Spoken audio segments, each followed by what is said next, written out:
Hello दोस्तों, मैं Sandeep loyal आप सभी का लॉयल क्लासेस पे स्वागत करता हूं। और आप सब अगर नर्सिंग से रिलेटेड हैं या पैरामेडिकल वैकेंसीज के रिलेटेड तैयारी कर रहे हैं तो आप सब नर्सिंग के इस यूट्यूब चैनल को सब्सक्राइब कर सकते हैं। यहां पे लेटेस्ट अपडेट और भर्तियों की रिगार्डिंग जो भी इन्फॉर्मेशन होगी सबसे पहले आप सब तक पहुँचाने की कोशिश रहेगी। आज इस वीडियो में हम सब बात करेंगे कि HSSC CET की फाइनल आंसर की फाइनल तो नहीं कहेंगे लेकिन ऑब्जेक्शनेबल आंसर की आ चुकी हैं। क्या स्कोर रहा है, प्रेडिक्टेबल स्कोर की बात करेंगे, कट ऑफ की बात करेंगे कि क्या कट ऑफ रह सकती है। पूरा एनालिसिस हम लोग इस वीडियो में करने वाले हैं। इसमें हम सब जो है स्टाफ नर्स के साथ साथ लैब टेक्नीशियन, VLDA या जितनी भी पैरामेडिकल वैकेंसीज हैं हेल्थ डिपार्टमेंट के रिगार्डिंग उन सब की बात करेंगे और पोस्ट कितनी हैं। चलिए वीडियो की शुरुआत करते हैं। और एक बार फिर से कहूँगा कि अगर आपने अभी तक चैनल को सब्सक्राइब नहीं किया तो आप चैनल को सब्सक्राइब कर लीजिएगा, या फिर लॉयल क्लासेस के नाम से टेलीग्राम चैनल आप सब उसको भी ज्वाइन कर सकते हैं ताकि आप सब तक टाइमली जो है अपडेट पहुँचती रहे। दोस्तों सबसे पहले स्टाफ नर्स की बात करते हैं। लास्ट टाइम 1608 टोटल वैकेंसीज थी और जनरल की कट ऑफ 57 पे रही थी और SC की 46 कट ऑफ रही थी। इस बार वैकेंसीज 780 हैं, 780 वैकेंसीज हैं स्टाफ नर्स की। लास्ट टाइम 1608 थी। MPSW की अगर बात करें तो टोटल 588 वैकेंसीज लास्ट टाइम थी। इस बार MPSW की 349 वैकेंसीज हैं। जनरल की कट ऑफ 65 और SC की कट ऑफ जो है 58 रही थी। लैब अटेंडेंट और लैब टेक्नीशियन, अभी ये देखना होगा कि लैब अटेंडेंट के हेल्थ डिपार्टमेंट के हैं या हायर एजुकेशन में भी थे या अलग अलग डिपार्टमेंट के हैं। तो लैब अटेंडेंट की 68 वैकेंसीज हैं, वहीं लैब टेक्नीशियन की वैकेंसी 65 है। लास्ट टाइम 307 वैकेंसीज थी लैब टेक्नीशियन की। कट ऑफ जो है वो जनरल की 63 थी जबकि SC की 53 थी। फार्मासिस्ट की 92 वैकेंसीज थी। इस बार वैकेंसीज 170 हैं। इस बार 170 वैकेंसीज हैं। लास्ट टाइम की कट ऑफ 76 जनरल और 68 जो है यहाँ पे रिजर्व कैटेगरी की रही थी। VLDA की लास्ट टाइम की 546 वैकेंसी, इस बार VLDA की वैकेंसी भी अच्छी है, 632 वैकेंसीज हैं। जनरल की कट ऑफ 70 रही थी जबकि SC कट ऑफ 44.5 रही थी। ऑपरेशन थिएटर असिस्टेंट की 100 वैकेंसीज थी लास्ट टाइम और कट ऑफ 56 और 43 रही थी जनरल और SC की। और इस बार वैकेंसीज 81 है। नेत्र सहायक की इस बार वैकेंसीज 33 बताई गई हैं। अब सबसे पहला इंपॉर्टेंट पॉइंट ये है कि अगर हेल्थ डिपार्टमेंट की सभी वैकेंसीज को कंबाइन करके कॉमन पेपर लिया जाएगा या अलग अलग पेपर लिया जाएगा। निसंदेह कुछ वैकेंसीज ऐसी हैं ये टेक्निकल में कि जहाँ पे अगर आप सबका 4 टाइम्स भी बुलाया जाएगा तो अगर आप क्वालिफाइड भी होते हैं यानी क्वालिफाई है 40% और 50% के साथ आउट ऑफ 100 की बात की जा रही है, तो आप लोग 100% जो है एलिजिबल हैं। कौन सी वैकेंसीज हो सकती हैं? सबसे पहले यहाँ पे फाइनल कट ऑफ जो है वो 780 पोस्टों पर अगर हम सब बात करें 4 टाइम्स के लिए, तो जनरल के लिए जो है वो कितने रह सकते हैं यहाँ पे? तो बिल्कुल पासिंग मार्क्स वाले जो क्वालिफाई होंगे वो आराम से अपने नेक्स्ट एग्जाम की तैयारी कर सकते हैं जो क्वालिफाई हो रहे हैं अपनी कैटेगरी के हिसाब से, अगर वो स्टाफ नर्स हैं या नर्सिंग के एग्जाम की तैयारी कर रहे हैं। क्योंकि वैकेंसीज इस बार भी 780 वैकेंसी तक कम नहीं है। हालांकि पिछली बार के मुकाबले कंपटीशन बढ़ गया है, लेकिन फिर भी यहाँ पे आराम से 4 टाइम्स में भी नाम आ जाएगा उनका। और नहीं तो पूरी कोशिश है और पूरी संभावनाएं भी हैं कि एग्ज़ाम जो है वो क्वालिफाई हो जाए, नहीं तो फिर भी क्वालिफाई वाले जो हैं वो नर्सिंग की तैयारी कर सकते हैं।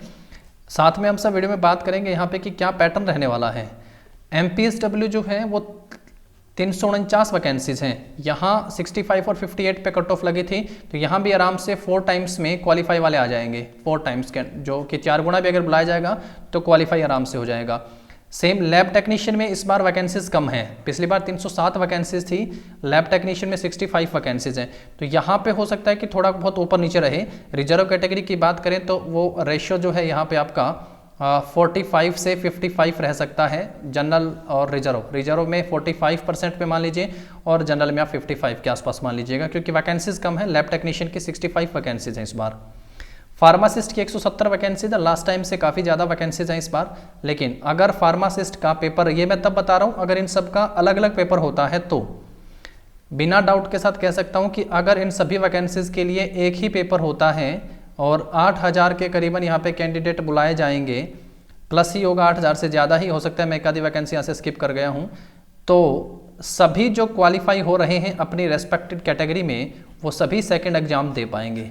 जो सभी क्वालिफाई हो रहे हैं वो हमें 100% दूसरा एग्जाम दे पाएंगे अगर इन सबका 4 टाइम्स में और सबका कंबाइन पेपर लिया जाता है। तो अगर नहीं लिया जा रहा है उस केस में मैं यहाँ पे आपको कट ऑफ बता रहा हूँ कि ये प्रेडिक्टेबल है, यहाँ लगभग इसके आसपास रह सकता है।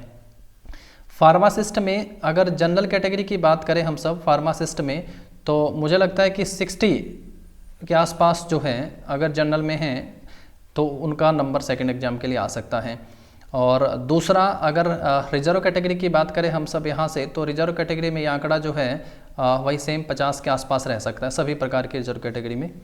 VLDA की वैकेंसी में आप कट ऑफ देखते हैं 546 पे जो है 70 की रखी थी जनरल की कट ऑफ, तो यहाँ 4 टाइम्स में आराम से जिसके 55 के आसपास हैं या 60 के आसपास नंबर बनते हैं। यानी मैं अगर यहाँ पे डबल डिजिट में लिखूँ तो 55 से 60 जनरल वाले यहाँ पे एलिजिबल हो जाएंगे सेकंड एग्जाम के लिए, और सेम यहाँ पे 48 से 52 तक जो है रिजर्व कैटेगरी वाले एलिजिबल हो जाएंगे। लास्ट टाइम की कट ऑफ के अनुसार मैं आप सबको यहाँ पे बता रहा हूँ, क्योंकि वैकेंसीज भी ज़्यादा हैं, तो आराम से रिजर्व कैटेगरी SC में 44.5 पे कट ऑफ रही थी लास्ट टाइम, तो जो क्वालिफाई कर रहा है वो आराम से सेकेंड एग्जाम के लिए यहाँ पे आ जाएगा। ऑपरेशन थिएटर असिस्टेंट की लास्ट टाइम 100 वैकेंसी थी, इस बार 81, आराम से क्वालिफाई जो होगा ऑपरेशन थिएटर असिस्टेंट में वो दूसरा एग्जाम दे पाएगा 100%।